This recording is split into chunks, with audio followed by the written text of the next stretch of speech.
Mga katrops, welcome back ulit kayo sa aking channel Sports React PH at ngayon na ay pag-uusapan natin ang balitang pagmulta ng NBA kay Anthony Edwards.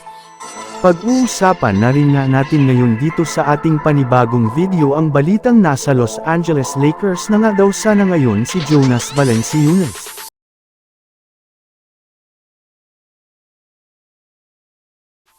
Dahil nga kontrobersyal na mga tawag sa naging laro ng Philadelphia 76ers laban sa San Antonio Spurs ay painutakti na nga agad ng sari-saring mga pambabatikos ang natanggap ng referee na si Jenna Schroeder na siyang nagbigay ng mga technical foul kina Joel Embiid at Andre Drummond.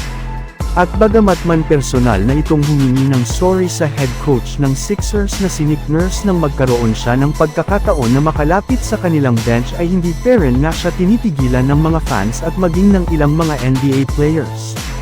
May ilan na nga ditong nagsabi na nagiging soft na nga daw ang mga tawagan ng mga referee dahil sa simpleng pisikal at emosyonal na lumalabas sa kanilang mga laban ay nagbibigay na nga ito ng foul at maging ng technical foul which is hindi na maganda sa imahe ng liga.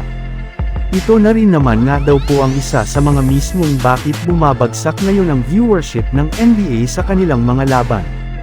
Siyempre mga idol, may ilang mga NBA players rin naman nga ang mas pinipili na lang manahimik at hindi magreklamo sa mga referee dahil kung gagawin na nila ito ay papatawan sila ng matindi-tinding multa kagaya na lamang ng nangyari kay Anthony Edwards na sinampal ng $75,000 na multa o nagkakahalaga ng mahigit sa $4 million matapos nitong batikusan at murahin ang kanilang mga official pagkatapos ng pagkatalo ng Minnesota Timberwolves noong nakaraang araw laban sa Golden State Warriors.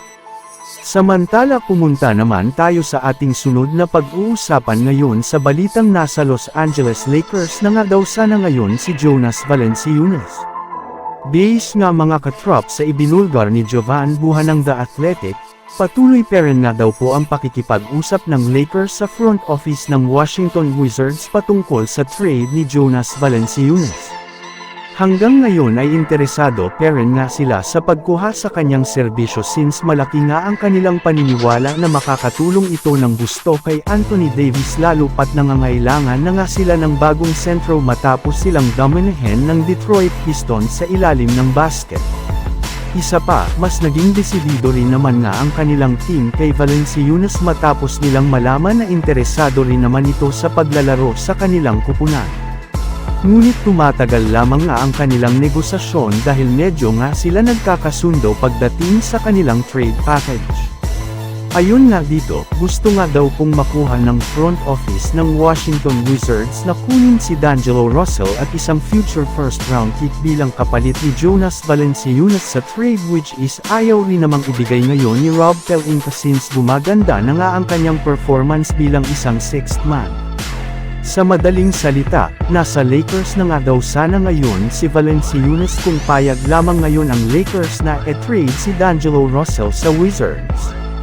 So yun lang nga mga katrops ang handog ko sa inyong storya ngayong araw. Sana nag-enjoy kayo. Please like and subscribe my YouTube channel Sports React PH para sa iba pang storya at update patungkol sa NBA. Kita-kits muli sa ating susunod na video.